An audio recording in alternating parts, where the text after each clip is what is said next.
बिस्मिल्लाहिर्रहमानिर्रहीम, अस्सलाम वालेकुम। Welcome back to my YouTube channel Irtasam's biology. Dear students, previous lecture के अंदर हमने जो है इम्यूनिटी के बारे में पढ़ा था, इम्यून रिस्पॉन्स के बारे में पढ़ा था। वहाँ पर हमने डिफेंसिव लाइंस के बारे में पढ़ा था एंड एज़ वेल एज़ हमने कुछ बैरियर्स के बारे में पढ़ा था, जिसमें physical, chemical and biological barrier थे। और फिर इम्यूनिटी में जो लाइंस ऑफ डिफेंस हैं उसमें फर्स्ट लाइन जो है, फर्स्ट लाइन ऑफ डिफेंस जो थी उसको हमने डिटेल से डिस्कस कर लिया था, जिसमें स्किन एंड म्यूकस मेम्ब्रेन आ जाती थी। उसके साथ साथ dear students blood clot, plus आज हमारा जो आज का लेक्चर होगा उसमें हम मेनली बात करेंगे सेकंड डिफेंस लाइन के बारे में कि हमारी बॉडी में अगर सबसे पहले तो है स्किन, जिसको हमने impenetrable and as well as mucus membrane को इम्पेनिट्रेटेबल जो है वो बैरियर का नाम दिया था।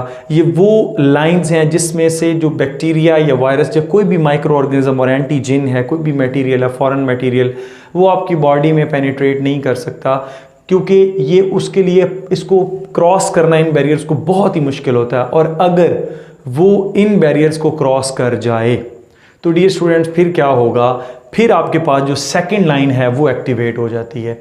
और ये जो सेकंड लाइन है इसको बताने से पहले मैं हल्का सा टच आपको दे दूं फर्स्ट लाइन का। उसमें हमने स्किन के बारे में बात की थी, जिसमें हमने उसकी फर्दर कंपोजिशन डर्मिस एंड जो है वो एपिडर्मिस के बारे में बात की थी, उसके ऊपर कैराटिन की बात की थी एंड डेड सेल्स की बात की थी। तो ये सारे हमने स्किन के बारे में पढ़ा था कि यहाँ पर वो जो है माइक्रो ऑर्गेनिज्म, उसका ग्रोथ जो है वो भी मुश्किल होती है, वो पेनिट्रेट भी नहीं कर सकता। इसी तरह से म्यूकस मेम्ब्रेन जो है, जैसा कि हमारी जो बॉडी में रेस्पिरेटरी सिस्टम है, इसके अंदर एक एंडो एपिथीलियल है, म्यूकस एपिथीलियम है। इसी तरह से हमारे पास जो डियर स्टूडेंट्स डाइजेस्टिव सिस्टम है, जितने भी हॉलो ऑर्गन है हमारी बॉडी के अंदर और ट्यूब लाइक स्ट्रक्चर्स हैं, जैसे हमारे पास रिप्रोडक्टिव सिस्टम आ जाता है, जैसे हमारे पास यूरिनरी ट्रैक्ट आ जाता है, तो इन सब के अंदर जो है इसकी एपिथीलियम है। और वहाँ से जो माइक्रो ऑर्गेनिज्म जो हमारी बॉडी का नॉर्मल फ्लोरा है, समटाइम वो भी क्या कर जाते हैं, पेनिट्रेट कर देते हैं और फिर इन्फेक्शन काज कर देते हैं। पहली तो बात है कि उसको पेनिट्रेट होने नहीं देगा। अगर पेनिट्रेट कर जाएगा तो फिर सेकंड लाइन जो है वो एक्टिवेट हो जाती है। फॉर एग्जांपल एक छोटी सी बात आपको बताऊं, समटाइम हमें बैठे बिठाई एकदम से छींक आ जाती है, हम स्नीज करना शुरू कर देते हैं, एकदम से कफिंग स्टार्ट हो जाती है, इरिटेशन सी फील होती है। बेसिकली होता क्या है, तब कोई भी माइक्रो ऑर्गेनिज्म आपकी एपिथीलियम जो होती है, चाहे वो नोज की हो, जो म्यूकस मेम्ब्रेन है, उसमें पेनिट्रेशन काज कर रहा होता है, फिर वो आपके जो है जो सेंसरी न्यूरॉन्स हैं उसको सेंस करते हैं, फिर फ़ौरन से स्नीजिंग हो जाती है। इसी तरह से जब आपका रेस्पिरेटरी ट्रैक्ट है, अगर इसकी म्यूकस मेम्ब्रेन्स को अगर कोई टच करेगा तो फ़ौरन से कफिंग स्टार्ट हो जाएगी, तो वहाँ से उसको रिमूव कर दिया जाता है। अगर वो पेनिट्रेट कर जाएँ तो देन सेकंड लाइन जो है आपकी बॉडी की वो डिफेंसिव मैकेनिज्म अपना शो करती है। और सेकंड लाइन में कौन कौन सी मेन चीज़ें हैं उसके बारे में आज हम पढ़ेंगे। उसमें सबसे पहले नंबर पर आते हैं सेल्स, उसके बाद आती हैं डियर स्टूडेंट्स प्रोटीन्स, फिर उसके बाद आती है इन्फ्लेमेशन एंड देन आपके पास आता है फीवर। ये सारे रिस्पॉन्सेज हैं जब भी कोई फॉरेन मटेरियल, फॉरेन पार्टिकल आपकी फर्स्ट लाइन को क्रॉस करेगा, जैसे ही वो सेकंड लाइन में आएगा तो सबसे पहले जो एक्टिवेट होने वाली चीज़ है डियर स्टूडेंट्स वो होंगे सेल्स। सेल्स यहाँ पर दो तरह के हैं मेनली। एक है फेगोसाइट्स, फेगोमीन आपको पता है, जो कि फेगोसाइटोसिस करेंगे, जो कि फॉरेन मटेरियल को खा जाएंगे, फॉरेन मटेरियल को इनगल्फ कर देंगे, दीज आर कॉल्ड फेगोसाइट्स। और फेगोसाइट जो जब इनगल्फ करेंगे मेम्ब्रेन इन्वेजिनेशन की वजह से, उसको वैक्यूल की फॉर्म में लेकर आएंगे। तो आपको याद हो तो लाइसोसोम जब आपने पढ़ा था तो वहाँ पर आपने देखा था कि लाइसोसोम सम टाइम क्या करता है, जो बाहर से आने वाला वैक्यूल है, फूड वैक्यूल हो सकता है, कोई पैथोजिन हो सकता है, उसके साथ फ़ौरन से ये जम होता है, उसके साथ ये अटैच होता है। अटैच होने के बाद डियर स्टूडेंट्स लाइसोसोम अपने जो डाइजेस्टिव एंजाइम्स होते हैं उसके अंदर वो पोर कर देता है, जिससे क्या होता है, उसकी डाइजेशन हो जाती है और उस बैक्टीरिया को, उस वायरस को, उस फूड वैक्यूल को, ठीक है, क्या कर दिया जाता है, किल कर दिया जाता है। तो ये डियर स्टूडेंट्स आपको पता होना चाहिए कि जो फेगोसाइट्स होते हैं बेसिकली ये ईटिंग सेल्स होते हैं। Phago mean eatings and cytes mean cells. ये ईटिंग सेल्स हैं, इनके पास लाइसोसोमल एंजाइम्स जो हैं इनकी क्वांटिटी क्या होती है, ज़्यादा होती है, लाइसोसोम ज़्यादा होते हैं। तो इसमें जो गोल्जी एपरेटस होता है वो बड़ा ही एक्टिव टाइप होता है जो लाइसोसोम बना रहा होता है। इसमें हमारे पास डियर स्टूडेंट्स कौन कौन से आते हैं, सबसे पहले आते हैं न्यूट्रोफिल्स, जो कि आप समझ लें कि वाइट ब्लड सेल्स में सबसे ज़्यादा पाए जाने वाले सेल्स जो हैं हमारी बॉडी के अंदर न्यूट्रोफिल सेल्स होते हैं। न्यूट्रोफिल्स जो होते हैं ये ब्लड के अंदर जो है ना वो रोटेट कर रहे होते हैं। अगर मैं इसके आपको स्ट्रक्चर की बात बताऊं तो ये एक मल्टी लोब्ड सिंगल न्यूक्लिएट होता है, लेकिन इसके जो न्यूक्लियस होता है उसकी लोब्स ज़्यादा होती हैं। तो उसके बाद आपकी बॉडी में ये मोस्ट अबंडेंट है, तकरीबन 50% तो यही होता है, राउंड अबाउट 50 to 51% ये होते हैं।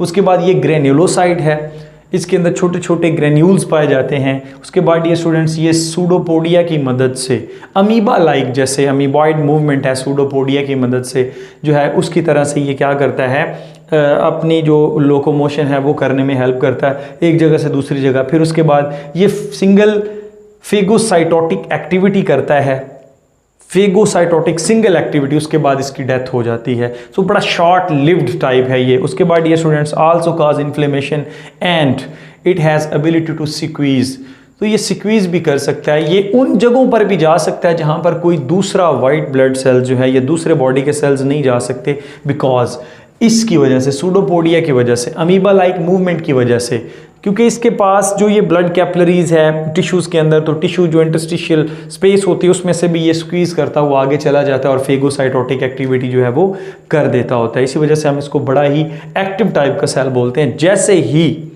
बॉडी के अंदर कोई इन्वेडर आएगा, कोई फॉरेन पार्टिकल आएगा, तो सबसे पहले एक्टिवेट होने वाले सेल्स कौन से हैं डियर स्टूडेंट्स? न्यूट्रोफिल्स हैं, क्योंकि इनकी क्वांटिटी ज़्यादा होती है। क्वांटिटी ज़्यादा है, यही वजह है कि ये आसानी के साथ हर जगह पे पहुंच सकते हैं due to amoeboid movement, due to pseudopodia, due to squeezing activity. ठीक है, उसके बाद हम चलते हैं मोनोसाइट्स। मोनोसाइट्स जो हैं ये आपको पता है कि ब्लड सेल्स जो हैं वो हीमोपोएटिक सेल्स से बन रहे होते हैं। हीमोपोएटिक सेल्स जो हैं वो बोन मैरो स्टेम सेल्स जो हैं, बेसिकली इनकी भी जो मेन है मोनोसाइट्स का वो कहाँ पर है? बोन मैरो सेल्स में ये बनते हैं और इनका जो न्यूक्लियस होता है वो सिंगल लोब्ड होता है, लाइक दिस। ठीक है, सॉरी ये थोड़ा सा मैं इसको बड़ा कर दूं, लाइक दिस, यस, इस तरह से। उसके बाद बोन मैरो में ये बन रहे हैं, तो जब ये ब्लड के अंदर होंगे, now these are called monocyte. जैसे सिंपल ब्लड के अंदर ये मतलब जो है ना वो फ्लो कर रहे हैं, तो ये मोनोसाइट्स कहलाएंगे। लेकिन जैसे ही ये ब्लड को छोड़ेंगे, इन्होंने ब्लड को छोड़ दिया, तो ये अब बन जाएंगे फेगोसाइटोटिक सेल्स। और इन फेगोसाइटोटिक सेल को हम बोलते हैं मैक्रोफेजिस। मैक्रो मीन बड़े, फेजिस मीन आपको पता है ईटर्स। ठीक है ना, बड़ी बॉडीज़ हैं जो ज़्यादा चीज़ों को जो है वो इनगल्फ करने जा रहे हैं, ये आपके पास मैक्रोफेजिस कहलाते हैं। और मैक्रोफेजिस जो हैं ये यहाँ पर हमें देखने को मिलते हैं लिवर के अंदर, सेप्लीन के अंदर, लंग्स के अंदर एंड किडनीज़ के अंदर। अब यहाँ पर देखें इन्हीं जो ऑर्गन्स हैं इनके अंदर, क्यों? क्योंकि जो आपका लिवर है यहाँ पर डिटॉक्सिफिकेशन हो रही होती है। सो इट्स मीन कि जो बैक ब्लड होता है वो दोबारा जो है that is the hepatic portal vein के थ्रू लिवर के पास आएगा, और फिर लिवर जो है उसके अंदर फर्दर जो है रिसाइकलिंग होगी, डिटॉक्सिफिकेशन होगी, टॉक्सिक मटेरियल्स को निकाला जाएगा और उसमें फिर एंटीजेंस भी हो सकते हैं, फॉरेन पार्टिकल्स भी हो सकते हैं। तो वहाँ पर इसी तरह से सेप्लीन आपको पता है कि लिम्फेटिक सिस्टम का हिस्सा है ये, और लिम्फेटिक सिस्टम जो है बेसिकली आपकी इम्यूनिटी के अंदर बहुत ज़्यादा अहम रोल प्ले कर रहा होता है, जिसमें इसके पास जो है वो लिम्फ मैसेज होते हैं, लिम्फाइड मैसेज होते हैं, जिसमें B lymphocyte and T lymphocyte जो है वो बन रहे होते हैं। तो यहाँ पर मैक्रोफेजिस जो है ना वो बहुत ज़्यादा होते हैं, इनकी क्वांटिटी ज़्यादा होती है, क्योंकि यहाँ पर भी जो है वो चांसेस होते हैं, क्योंकि ये भी फिल्टर कर रही होती है सेप्लिन आपकी बॉडी को, मतलब कि जो टॉक्सिफिकेशन है, जो फॉरेन इन्वेडर्स हैं, फॉरेन पार्टिकल्स हैं, उनको रिमूव करने में सेप्लिन भी अपना रोल प्ले करती है। फिर लंग्स हम हर टाइम इनहेल कर रहे होते हैं, क्या पता किस टाइम हमने कोई वायरस इनहेल कर लिया, क्या पता किसी टाइम हमने कोई बैक्टीरिया इनहेल कर लिया, जो कि हमारी बॉडी के लिए जो है वो मतलब आप कह सकते हैं कि टॉक्सिक साबित हो सकता है, जो हमारी बॉडी के लिए हार्मफुल साबित हो सकता है। तो यहाँ पर ये मैक्रोफेजेस इनकी क्वांटिटी ज़्यादा होती है। फिर किडनीज़ आपको पता है डियर स्टूडेंट्स, हमारी बॉडी में एवरी हार्ट बीट का 20% ब्लड जो है उसको रिसीव करते हैं। जब उसको रिसीव किया जाता है 20%, आप देख लें बहुत ज़्यादा अमाउंट है, तो वहाँ पर भी इनकी क्वांटिटी ज़्यादा है, क्योंकि वहाँ पर भी इन्फेक्शंस होने के चांसेस जो हैं वो ज़्यादा होते हैं, क्योंकि ये जो इन्वेडर्स होते हैं समटाइम ये ब्लड के अंदर आ जाएँ तो फिर ये पूरी बॉडी में जा रहे होते हैं। तो इस वजह से यहाँ पर भी इनको क्या किया जाता है, इसकी जो मैक्रोफेजेस उसको ख़त्म कर देते हैं, रिमूव कर देते हैं, इम्यून रिस्पॉन्स शो करते हैं। फिर उसके बाद मैक्रोफेजेस बेसिकली फेगोसाइटोसिस ही करते हैं, इनके पास भी फिर लाइसोसोमल एंजाइम होंगे। सो फेगोसाइटोसिस करने के बाद ये स्टूडेंट्स को डाइजेस्ट कर देते हैं। नेक्स्ट हमारे पास आता है, ये क्या करते हैं, कुछ पैथोजेंस के पार्ट्स को एक्सपोज कर देते हैं।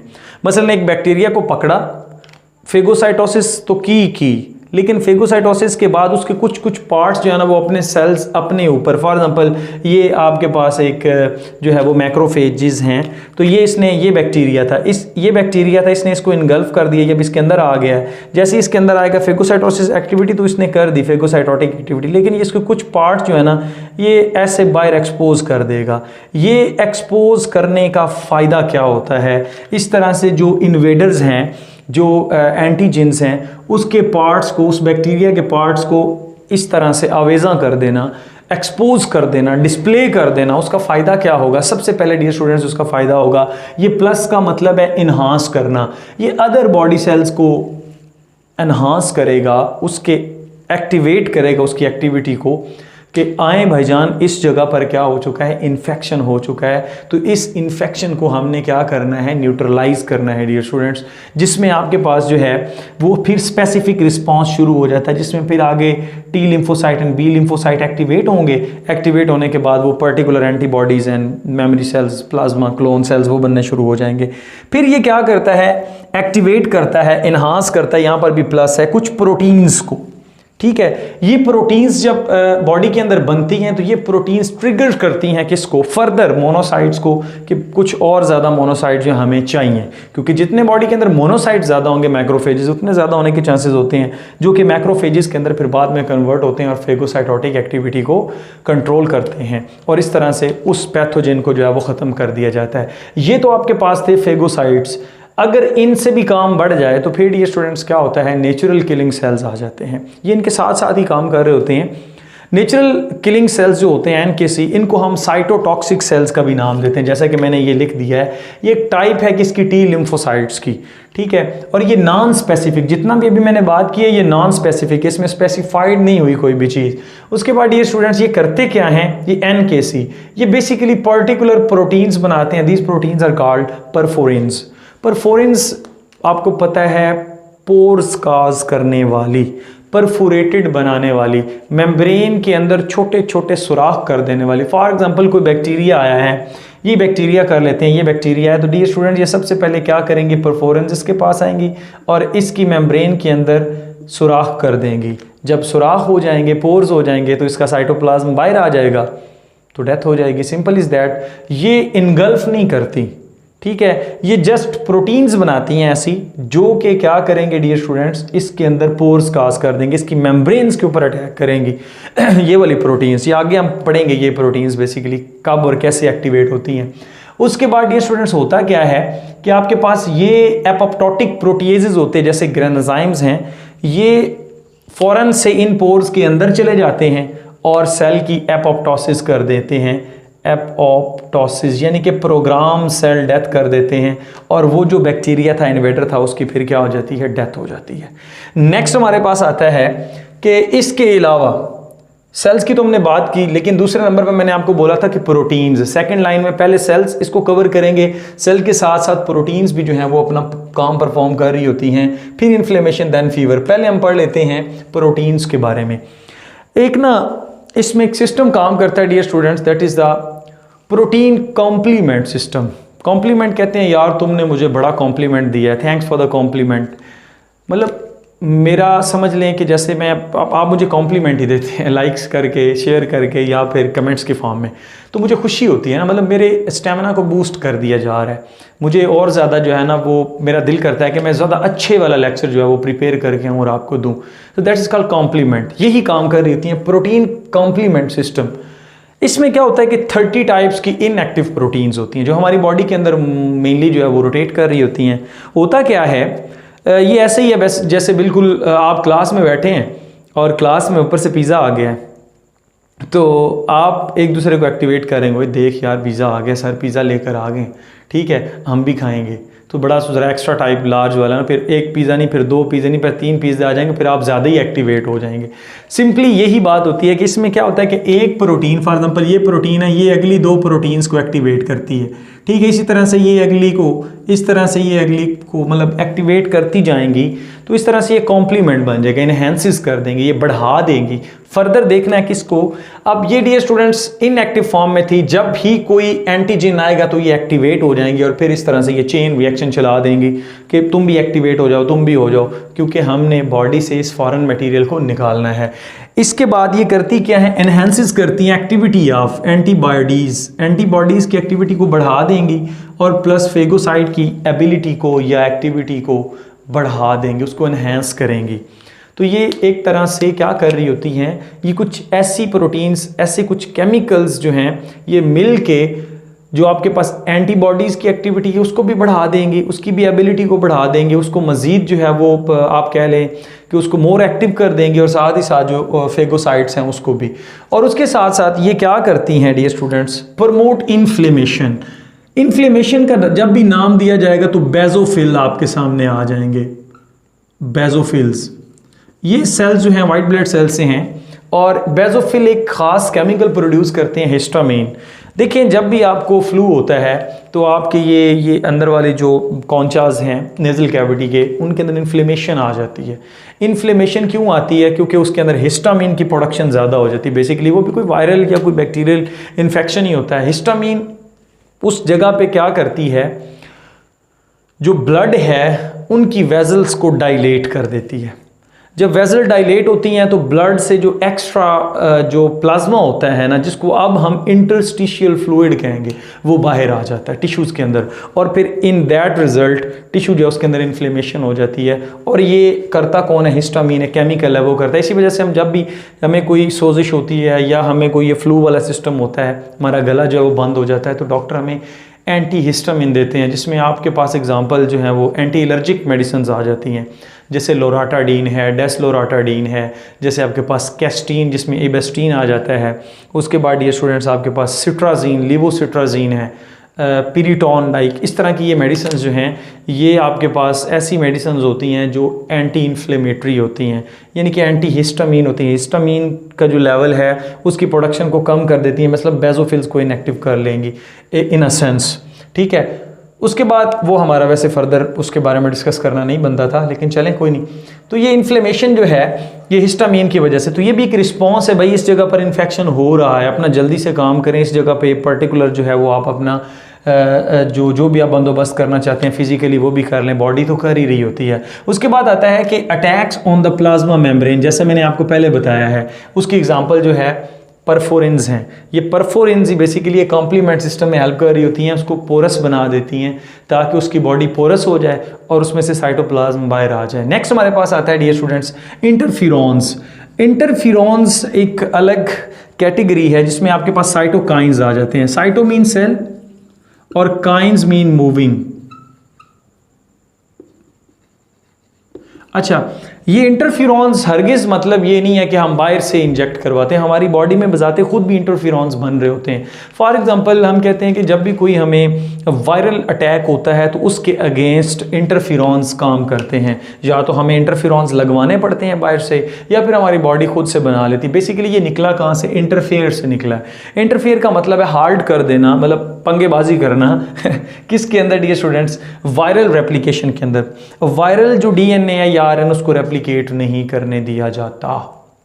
ये कौन काम कर रहे होते हैं, इंटरफिरॉन कर रहे होते हैं। यही वजह है कि इंटरफिरॉन्स को मोस्टली जो यूज़ किया जाता है अगेंस्ट द वायरल डिजीज़ किया जाता है। और उसके बाद हमारे पास नेक्स्ट आता है टेम्परेचर रिस्पॉन्स, जिसको हम पायरिक्सिया भी बोलते हैं, जिसको हम फीवर भी बोलते हैं, ठीक है। फॉर एग्जांपल हमारी बॉडी का टेम्परेचर 103 फ़ारेनहाइट से प्लस हो जाना, ये मैं बड़ी एक्सट्रीम कंडीशन बता रहा हूँ, मतलब इधर तक लेवल चले जाना। वैसे तो 100 पे भी हम कहते हैं कि जी बुखार हो गया, और 104 पे तो फिर एंड हुआ पड़ा होता है ना, ठीक है। सो ये टेम्परेचर रिस्पॉन्सेज हैं, हमारी बॉडी का टेम्परेचर जो है वो राइज़ हो रहा होता है। अब डियर स्टूडेंट्स ये राइज कैसे होता है, ये देखें ना, वर्ड पायरिक्सिया लिख रहा हूँ मैं। इसमें मेन होता क्या है कि जो आपके पास पैथोजिन है ना, एक पैथोजिन और दूसरा आपके पास आते हैं WBCs। मैं यहाँ पर अब शॉर्ट कर देता हूँ, वाइट ब्लड सेल, जिसमें बहुत सारी हमने एग्जांपल्स पढ़ी हैं। ये दोनों मिलकर ना कुछ केमिकल्स सिक्रीट करते हैं, and these chemicals are called pyrogens. जब ये इनके अंदर फाइटिंग हो रही होती है ना, तो इनसे कुछ केमिकल्स निकलते हैं और ये क्या कहलाते हैं, पायरोजेंस कहलाते हैं। जैसे आपके घर के अंदर एसी है या आपके कॉलेज के अंदर एसी है, आपने एसी लगा के रखा हुआ है, तो जनाब कॉलेज वाले उसका टेम्परेचर सेट करके जाते हैं 24 पे। कुछ मेरे जैसे शरारती बच्चे भी होते हैं, वो क्या करते हैं, वही घर से रिमोट ले आते हैं और उसका टेम्परेचर 16 पे कर देते हैं। तो कॉलेज वाले फिर परेशान हो जाते हैं कि यार हम तो 24 पे करके गए थे, ये टेम्परेचर इसका 16 पे किसने कर दिया। इट्स मीन कि वो थर्मोस्टेट को चेंज कर देते हैं। तो बेसिकली वो पायरोजेंस होते हैं क्लास के। लेकिन ये पायरोजेंस क्या करते हैं, आपको पता है कि हमारी बॉडी का थर्मोस्टेट इज हाइपोथैलेमस। हाइपोथैलेमस जो है उसने अपना थर्मोस्टेट सेट किया हुआ 37 डिग्री सेंटीग्रेड। ये ऐसे कोई बदतमीज़ होते हैं, ये इस थर्मोस्टेट को क्या कर देते हैं डियर स्टूडेंट्स, चेंज कर देते हैं। जब ये चेंज करेंगे तो इसको बढ़ा देंगे राउंड अबाउट ये 38 पॉइंट समथिंग पे कर देंगे, जिससे आपकी बॉडी का टेम्परेचर जो है वो राइज़ होना शुरू हो जाएगा। बॉडी को लगेगा जैसे कि मतलब मेरा जो है ना वो मेरे मतलब बॉडी जो है वो ठंडी है, हाइपोथैलेमस को लगेगा।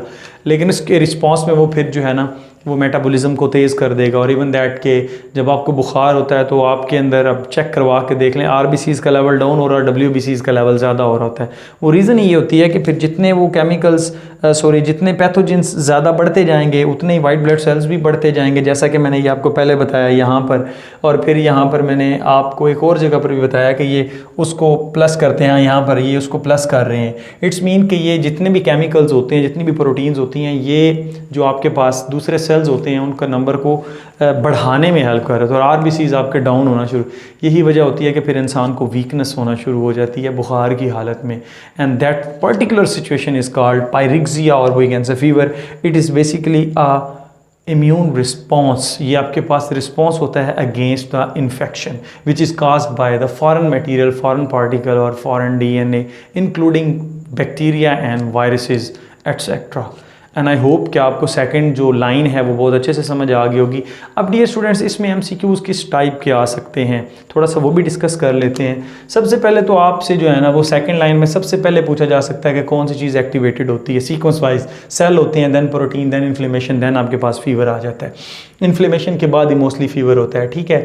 फिर उसके बाद मोनोसाइट्स के बारे में पूछा जा सकता है कि बेसिकली ये पहले कहाँ पर होते हैं, ब्लड के अंदर होते हैं। और फिर ये जो है वो जब ब्लड वेसल से निकलते हैं तो ये किस में कन्वर्ट हो जाते हैं, मैक्रोफेजेस के अंदर कन्वर्ट हो जाते हैं। मोस्टली जो विजिबल ऑर्गन है जहाँ पर ये इनकी क्वांटिटी ज़्यादा होती है उसमें ये ऑर्गन्स के बारे में पूछा जा सकता है। और फिर डियर स्टूडेंट्स, ये जो आपके पास हैं मतलब कि which one of the following exposes the foreign DNA, और वो foreign we can say foreign क्या वर्ड बोलूँ इसके लिए, foreign parts of the bacteria और फॉरेन डीएनए, ठीक है ना, दैट एक्सपोजेस द पैथोजिन, ठीक है ना, पार्ट्स ऑफ द पैथोजिन। तो वो आपके पास कौन सा होगा, मैक्रोफेजेस होता है। And these exposed pathogen parts जो हैं वो फर्दर प्रोसीड करेंगे अदर बॉडी सेल्स को, एंड देन स्पेसिफिक रिस्पांस जो है वो हो जाएगा। तो इस तरह से सीक्वेंस वाइज पूछा जा सकता है। ये सारे एमसीक्यूज़ हैं, मैंने लिख दिए हैं, ठीक है। तो इस तरह से आप इसको जो है ना वो कर सकते हैं। नेक्स्ट अगर इसमें आए तो फिर ये कॉम्प्लीमेंट सिस्टम होता है, इन्हांस करता है किसको, एंटीबॉडीज़ की एक्टिविटी को और उसके साथ साथ फेगोसाइट्स को। फिर 30 टाइप्स की हैं, इनएक्टिव होती हैं हिस्टामिन की वजह से और बेसोफिल्स की वजह से डियर स्टूडेंट्स इन्फ्लेमेशन होती है। परफोरेंस बेसिकली एक कॉम्प्लीमेंट सिस्टम से ही बिलोंग करने वाली प्रोटीन्स हैं। साइटोकाइंस बेसिकली किसके लिए, इंटरफेरॉन्स जो कि इंटरफेयर करते हैं वायरल एप्लीकेशन के लिए, and then pyrexia. So dear students, ये था आज का हमारा लेक्चर। आई होप कि आपको अच्छा लगा होगा। Stay connected. Thank you and अल्लाह हाफिज़।